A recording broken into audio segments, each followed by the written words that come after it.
Olá, alunos, tudo bem? Aqui é o professor Endrigo. Eu trago para vocês uma videoaula relacionada ao conceito de energia, ao conceito e alguns exemplos de energia, né? Essa aula ela faz parte do material inicial da apostila do oitavo ano do ensino fundamental, do mês de setembro, que foi disponibilizada para os alunos da rede pública estadual do Mato Grosso, né? Então, pegando esse material da apostila da aprendizagem conectada, que foi desenvolvida pela Secretaria de Educação, eu, professor Endrigo, montei essa apostilinha para vocês estudarem, né? Para que vocês possam estudar durante o mês de setembro nesse sistema de aula remota, tá ok? No material que foi disponibilizado para vocês, ele já começa o texto dizendo que não existe uma definição muito exata sobre, né, relacionada ao conceito de energia, mas que é possível dizer que ela está associada à capacidade de produção de ação e ou movimento, né? E aí ele traz exemplos, movimentação dos corpos, né, dos corpos físicos de um modo geral, o calor que a gente consegue captar, eletricidade e etc, né? Então, sempre que a gente for falar de energia, e nós vamos ver nessa videoaula de hoje alguns exemplos de energia, né? Sempre vai ter algo se movimentando. Seja um corpo físico, que a gente consegue ver ele se movimentando, ou seja uma movimentação de partícula, como é o caso da energia térmica, né? Que ocorre a vibração das partículas moleculares daquele corpo físico, ou seja, a movimentação de elétrons, né, que é o princípio da eletricidade, enfim. Também trago para vocês o princípio de Lavoisier, que ele diz que a energia não vai surgir do nada e ela também não vai ser destruída. A única possibilidade que vai existir é a transformação de um tipo para outro, tá certo? Esse princípio de Lavoisier, eu vou trazer ele mais em detalhes para vocês no outro vídeo, no próximo vídeo que vai ser disponibilizado para vocês. Nessa videoaula de hoje, eu pretendo apenas apresentar com definições e alguns tipos de exemplo os principais tipos de energia que nós vamos aqui discutir ao longo dessa apostila, ao longo desse material de estudo, tá certo? A primeira delas é a energia mecânica, que ela vai equivaler à soma das energias cinética e potencial de um corpo físico, tá? Definindo primeiro um e o outro para depois facilitar para vocês aí com umas imagens, né? A energia cinética é todo tipo de energia que um corpo vai possuir em razão do seu movimento, né? Ou, falando de uma forma mais simples, é uma energia associada à velocidade de um corpo, né? Então, toda vez que nós conseguimos visualizar algum corpo físico se movimentando, então seja uma bola se movimentando porque você chutou ela, porque você arremessou, ou porque você soltou ela, né? Seja um carro se movimentando, uma moto se movimentando, uma pessoa se movimentando, né? Então, nós estamos falando ali de energia cinética. Então, a energia cinética é bem simples de compreendê-la, porque ela está relacionada à ação de movimento dos corpos físicos, tá?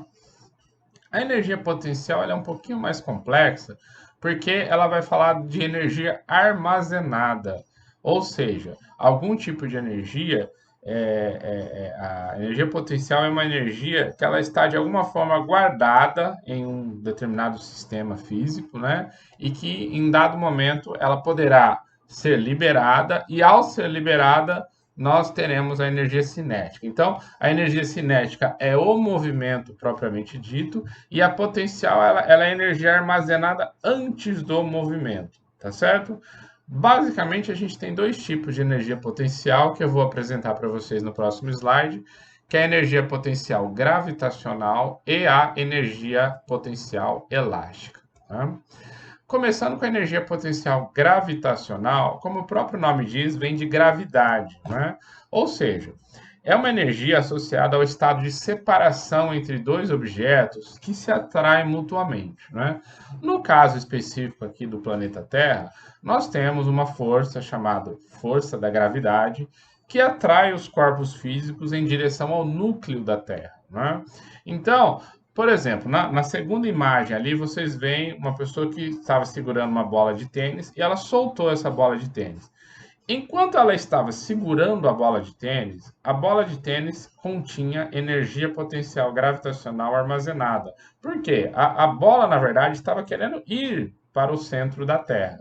A partir do momento que o indivíduo soltou a bola, a energia potencial gravitacional transforma-se em energia cinética e a bola vai se movimentar em direção ao planeta Terra. Mesma coisa acontece, como no exemplo, com as frutas, né? Enquanto elas estão lá penduradinhas na árvore, nós temos energia potencial gravitacional armazenada, contida naquele objeto que ele está querendo ser puxado para baixo. Quando essa fruta amadurece, né, que a parte da planta que está segurando a fruta, ela sofre um tipo de decomposição, né, ela se desmancha, a fruta se solta, né, e ela vai em direção ao chão, vai em direção ao planeta, né? Então, dois exemplos de energia gravitacional, energia potencial gravitacional, ou seja, dois sistemas em que você tinha uma energia guardada, armazenada, que ao ser liberada, ela vai produzir um movimento, que é a energia cinética, ok? Um outro exemplo é a energia potencial elástica, né? Que ela é adquirida por corpos elásticos capazes de retornar ao seu formato original após sofrer algum tipo de deformação, né? Então eu trago dois exemplos bem simples para vocês: uma mola e um arco e flecha, né? Então, começando pela mola, né? No primeiro desenho, ali em cima, nós vemos uma mola no seu estado de repouso. Então, aquela primeira mola, ela não tem nenhum tipo de energia guardada em si, né? Só que a partir do momento que eu empurro essa mola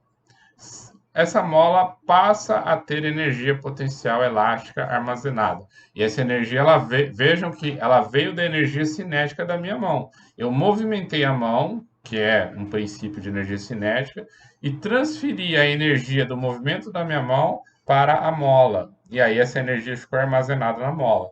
Quando eu soltar a mola ela vai querer voltar ao seu estágio natural, ou seja, um novo movimento, uma nova energia cinética vai se manifestar. E mesma coisa se eu puxar a mola, o movimento ao contrário, né? Ao puxar a mola vai ficar com energia contida, querendo voltar ao seu estágio natural, e isso vai acontecer quando eu soltar essa mola, tá? Mesma coisa um arco e flecha, né? Na figura A, nós temos dois arcos ali embaixo, né? Na figura A, a gente vê um sistema em repouso, onde não tem nenhuma energia contida. Já na imagem B, quando você puxa, né, o cordão com a flecha e fica segurando, esse puxar, que é uma energia cinética do nosso corpo, né, uma movimentação do nosso corpo, vai armazenar uma energia potencial ali, que no caso é elástica, né? Quando eu soltar esse fio, né, esse cordão do arco e flecha, o cordão vai voltar ao seu estágio natural e vai gerar um movimento com a flecha que vai ser lançado, tá? Então, os dois exemplos aí de energia potencial, a elástica e a gravitacional, tá certo? A energia elétrica, né, elas vai ser discutida com vocês um pouquinho mais adiante, numa outra aula que vai ser dedicada exclusivamente para falarmos sobre eletricidade, tá certo? Mas, na verdade, aqui nós falamos em corrente elétrica, né? E a corrente elétrica nada mais é do que a movimentação de cargas elétricas, né, do polo negativo em direção ao polo mais positivo, tá certo? Essa movimentação ela não ocorre através de qualquer material, né? Vocês estudarão em séries posteriores, mais precisamente lá no ensino médio, que alguns materiais são melhores condutores elétricos do que o outro, né? No caso, os metais são excelentes condutores elétricos, por isso que os fios elétricos, né, os cabos elétricos, como a gente está vendo aí na imagem, eles são feitos com a parte interna metálica e a parte externa de um material isolante, de um material que não conduz eletricidade, né? E aí, essa movimentação de elétrons, né, ela vai se dar através desse cabo, desse fio condutor aí, tá certo? Como eu disse para vocês, é um tipo de energia que a gente vai dedicar uma aula exclusivamente sobre isso, né? Sobre eletricidade, ok? A energia térmica, ela é formada pela movimentação das partículas de um determinado corpo. Lembra que eu falei para vocês, né? A gente não consegue enxergar isso, mas toda vez que qualquer corpo físico vai se aquecendo, as moléculas, as partículas moleculares que compõem quimicamente aquela matéria, aquele corpo físico, elas vão aumentar a sua vibração, vão aumentar a sua agitação, né? Então, por exemplo, suponhamos, né, que esse desenho em cima, né, esse retângulo cor-de-rosa, com essas várias bolinhas vermelhas, seja a representação física de uma barra de ferro, de um metal. Eu vou usar o metal como exemplo porque ele é um bom condutor térmico também, né? E aí eu vou e coloco uma chama, encosto uma vela, por exemplo, um isqueiro aceso, enfim, uma fonte de calor em uma das extremidades.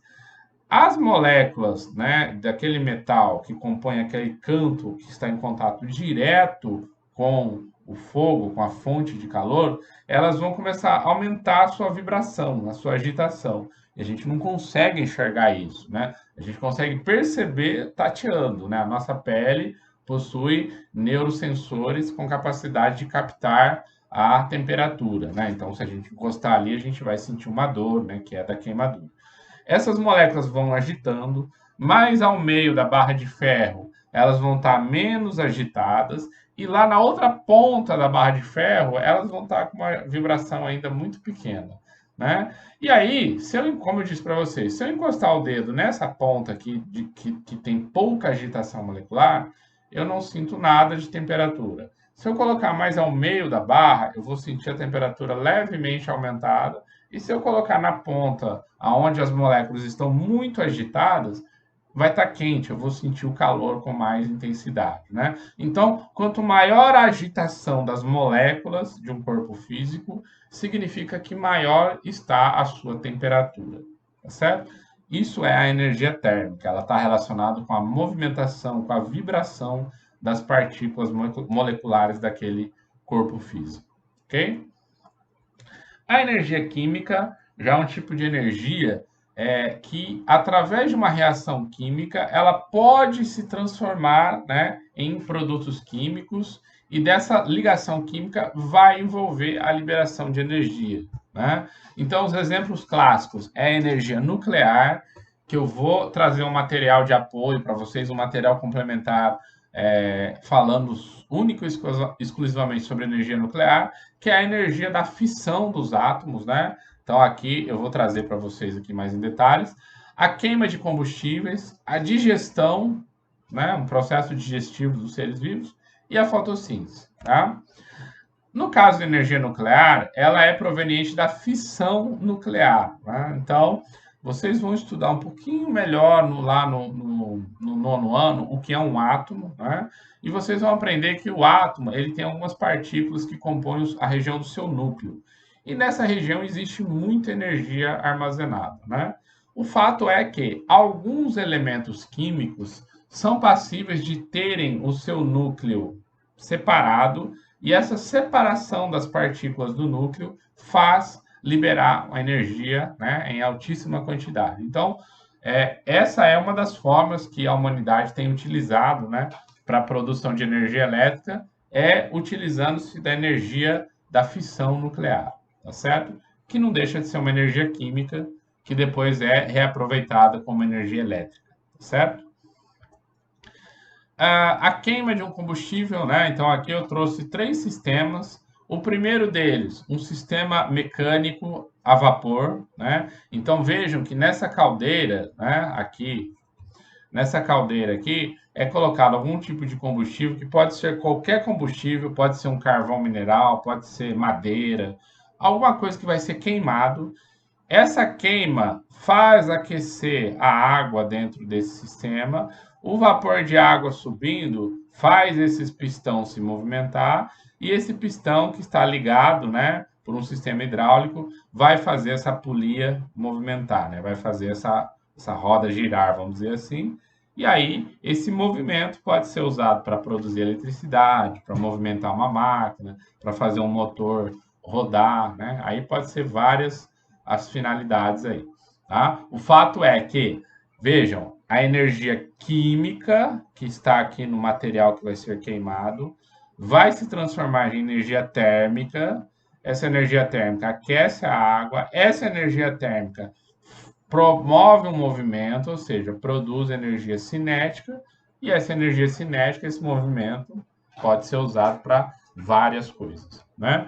Aqui no meio a gente vê a foto de um fogão a lenha, né? Ou seja, a gente está queimando uma simples madeira e está produzindo, a partir da energia química dessa madeira, estamos produzindo energia térmica, que está aquecendo a panela, e também energia luminosa, porque o fogo também produz é, luz, né, vamos assim dizer. E mesma coisa um fogão mais moderno, né, movido a gás, que utiliza-se da queima do gás natural, né? Então você tem um combustível fóssil que é queimado, dessa reação química, né, dessa substância química, a combustão produz calor e luz através ali de uma boca do fogão, né, aceso, tá? A digestão dos organismos vivos, né? Então, aqui trouxe um exemplo de um estômago humano, né? Então, quando a gente come os nutrientes eles são digeridos no nosso estômago e são levados até a nossa corrente sanguínea, né? Então, esses produtos que são absorvidos pela nossa corrente sanguínea e são absorvidos para a nossa corrente sanguínea, eles são levados até todas as células do nosso corpo e vão ser utilizados para produzir energia essa que vai movimentar músculos, que vai aquecer o nosso corpo, né? A gente vai falar disso um pouquinho no próximo vídeo, sobre as transformações de energia, tá? A fotossíntese, também vou deixar para falar um pouquinho mais em detalhes no próximo vídeo, mas é também uma fonte de energia química que veio a partir da energia solar, né? Ou seja, é uma das formas de transformação de energia. Por isso que eu disse que eu quero dar mais detalhes adiante, né? Mas um dos produtos da fotossíntese é a glicose. E a glicose nada mais é do que energia guardada na forma química pelos vegetais, tá? A energia luminosa, já até adiantei um pouquinho para vocês, né? Ela é uma energia que se propaga no ambiente na forma de luz, né? Então, nós temos o Sol, que é uma estrela relativamente próxima do planeta Terra, próximo o suficiente para que os seus raios luminosos, né, para que esses feixes de energia luminosa cheguem até o planeta e cheguem até aqui a nossa superfície, tá certo? A energia sonora é um tipo de energia que se propaga através de ondas mecânicas, né? No caso, nós humanos, nós temos no nosso ouvido a capacidade de captar uma certa frequência dessas ondas sonoras, né? Se ela for muito baixinha, aí o nosso ouvido humano não consegue captar. Outros animais, como cachorros e gatos, por exemplo, conseguem captar frequências de ondas sonoras bem baixinhas, né? Por isso que eles ouvem coisas, né, que nós humanos não ouvimos. Às vezes à noite, qualquer barulhinho que acontece lá fora, né, o animal já fica em alerta, já vai ver o que é, né, e nós humanos muitas vezes nem escutamos nada, né? Então, é um tipo de energia que se propaga através da vibração mecânica de ondas, né? Isso daí se propaga no ambiente, tá certo?